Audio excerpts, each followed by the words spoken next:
Hello, and welcome to the Collapse Experiment. Today, I'm going to be talking about... Do I have a missing bird? What the hell?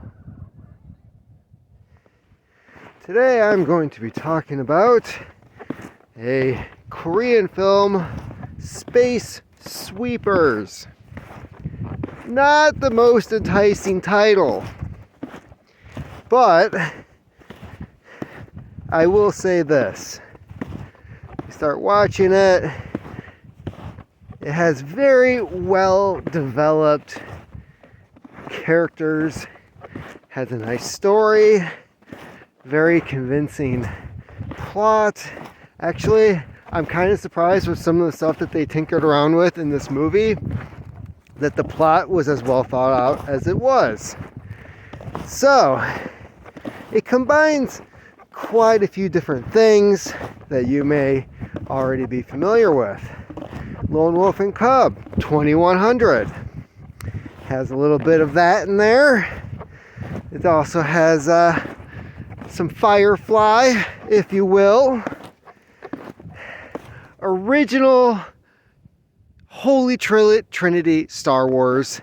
None of this bullshit that came afterwards. No, the original three, Luke, Han, Leia, Chewie, that is what this movie has. Not the garbage that came afterwards.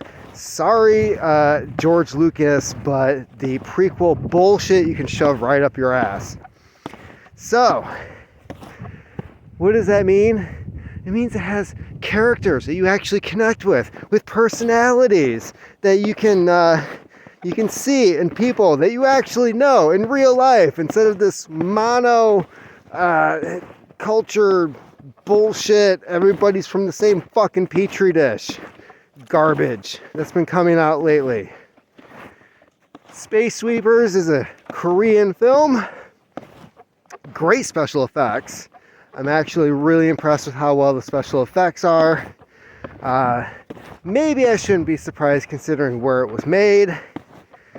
And it is 5 different characters. You've got the captain of the ship, who is a former soldier, lost his job when he refused to kill people for really insanely stupid reasons. Yeah, that's, I guess, a bad thing. Soldiers who won't kill people for dumbass reasons. Can't have that. Then there's a girl who was part of different political, ideological groups of the time. Got away from that to collect space junk for scrap. That's what these people do. They're space sweepers. They go around grabbing satellites that are no longer operable, trash that collided with other trash. Their job is to clean up space. Most of them are in debt. It's a horrible job. You might as well consider them like the tow truck drivers of space. Then you've got the robot, who you could consider to be like the Chewbacca of the group, who it's pretty funny that you can't really, you almost associate the robot with being a dude just because of the voice, right? But it's a robot. I mean, it's not male or female, it's a robot. But it can also choose as to what it wants to look like. It develops a personality over time. So this robot wants to get an artificial skin. It wants to appear more human. Almost like a Data situation. That's this robot's goal. Then there's the other dude. I don't know what it is with Asian people and dreadlocks, but yes, there's a Korean guy who apparently he was like a drug lord or some shit, and now he works as like the mechanic on this ship. How that happens, I don't know, but he's covered in tattoos, he has dreadlocks, And he's actually one of the funnier dudes in the show. Kind of reminds you of somebody from Firefly. But yeah, that's the crew, right? And they come across this little girl. There's these horrible news stories going around saying that she's an android with an atomic bomb that will kill everybody if it goes off. Wow, that's concerning. Weird. That's a weird story for someone to come up with. So, space sweepers, they find this girl. They decide that they're going to try to make some money. They discover she's not who people are saying that she is. Chaos ensues. You know, chase scenes, fight scenes, some really, really cool fight scenes. And it's one of those movies, it's kind of an oddball because it has that feeling of maybe like The Fifth Element. A movie I'm not really particularly fond of, but you know, when it first came out, they were trying to sell The Fifth Element as like, this is the new Star Wars. And then I went to the theater thinking, wow, this is going to be the new Star Wars. And it was not. And I wanted my money back because you motherfuckers lied to me. So, why do I say The Fifth Element? Because it has a lot of the things that people like from other movies. Whereas with The Fifth Element, did it really work? Not really, in my opinion. But for Space Sweepers, you know, you've got aspects of the well-developed characters from the original Star Wars, or perhaps Firefly, Serenity, depending on where you came in on that story. You've got the guy protecting the child, Lone Wolf and Cub, if you will, or the sequel to that, Lone Wolf and Cub 2100, also a great series. Most people are not familiar with that one. And then, of course, there's the Steve Jobs esque villain who is this weird psycho, I've lived 100 lifetimes bajillionaire who's trying to colonize Mars. Gee, I wonder who that guy's supposed to be. And in order to get people to go to Mars to be in his new utopia, he has to make Earth uninhabitable. And of course, if you're already thinking the plot problem here, well, if you can terraform Mars, why can't you fix Earth? That comes up. Again, I'm starting to think that the Asian cinema market has more brains involved in their production than the US market. Because why is Hollywood putting out so much garbage? But then I check out these Asian TV shows, movies, and the production, the writing value, the story, everything involved in these movies is like 10 times better than the fucking Marvel bullshit that keeps getting put out. Why is that? What the hell is going on? And why is it when they take stories, these comic books, these great stories from these comics that I grew up reading that are well enough to turn into movies, they decide they're going to make it better, which never fucking happens. You've got a large portion of your audience who's not familiar with the source material. You have the faithful audience who read this stuff 20, 25, 30 years ago and enjoyed it then, and like me, still have the comics today. And somehow you are going to make it better. Fuck you, Hollywood. Back to Space Sweepers. Man, how would I rate this thing? Well, it's just over 2 hours, right? It's a pretty lengthy movie. But in all reality, there isn't all that much dead space in it.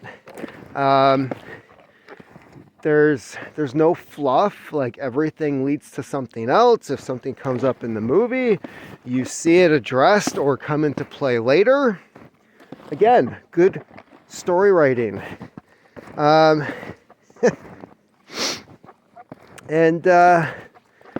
it has a very satisfactory ending to it as well. There's a lot of the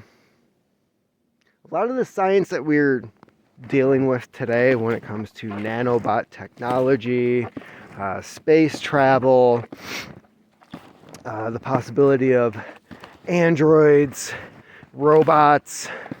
I can see where this movie could be viewed as very realistic for a very possible future.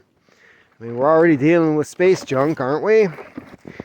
So, the possibility of these types of jobs, this type of situation taking place, well, in all reality, science fiction should be a comment on where we are heading in the future. And a lot of sci-fi doesn't address that anymore. It's no wonder that a lot of people can't connect with some of the sci-fi that's being produced today. Because they're just like, when would this ever, like, this makes no sense. Some examples: Repo Man, the new one, not the old one. The old one's a freaking sci-fi classic. But the new one, where these people are hunting someone down, ripping organs out because they didn't make their payment on it. Yeah, that's a stable economy. You make artificial organs, you charge people money they can't afford, and then when they don't pay it, you take the organ back. Which means you're not making any fucking money. That's not a stable economy. That's not how things work. I understand the whole idea of repoing something. You sell it again later. But when you specifically design an organ for somebody, that person, no one else, and then you take it back, that's not you being thrifty or a good businessman. That's just you being an asshole. Makes no sense. So, back to Space Sweepers. I really enjoyed this movie. Today was the second time that I've seen it. I've watched it before. Decided to check it out again, see if it was as good as I remembered. Because, sometimes you have a little drinky, you click on that thing on Netflix, and you start wondering or questioning things that you saw or watched the night before. Was it really that good? I don't know. So, watched it again, and honestly, it was better than I remembered it being. Ranking, honestly, like 4.5 stars. It's not a 5. I really hope they don't make a sequel of it because the original is good on its own. It's fun. The action isn't overboard. Surprising thing now that I think about it is that there really isn't any gore in it. Considering some of the Asian stuff that I've been watching lately, such as Alice in Borderland, the other films or series like Squid Game, where it's not uncommon for these shows to have a lot of gory scenes in them. Not in this one. So really, overall, it's I would have to say it's like fun for the family, although I can't recall if there is actual profanity in it. But overall, if you don't care, if you're one of those parents, it's like, they hear it in real life, they can hear it on TV. Yeah, it's one of those movies. It's actually a fun flick to watch. You know, one of the main characters is a kid. There's the quirky, funny robot who enjoys talking trash. And now that I think about it, they could probably make a series or something out of it. I don't know. But then again, I'm strongly aiming towards the argument of just leave well enough alone. They got it right with Fable. Fable's a pretty good series. I could see them making more of that. Perhaps, maybe, what does he do once his year of not killing is over? But that's a different situation. Fable is definitely, I think that was designed to be a series, whereas this one, probably just a standalone. It has certain aspects of it that reminds me of like Serenity. But, and the whole point of Serenity was maybe people will like it enough in the theaters. We're like, that would be a great TV show. Oh, you haven't seen Firefly? So, anyway, Space Sweepers. I highly recommend it. It is dubbed in English, so you don't have to worry about subtitles or following the story with that. And overall, I really enjoyed the characters. I enjoyed the story. The villain could be a little overboard at times, but, they've got to have their flaws. Otherwise, how are the good guys who also have their flaws going to beat them? And, yeah, that's about it. So, I think I'm going to get out of these woods now and start the rest of my day. Keep on typing.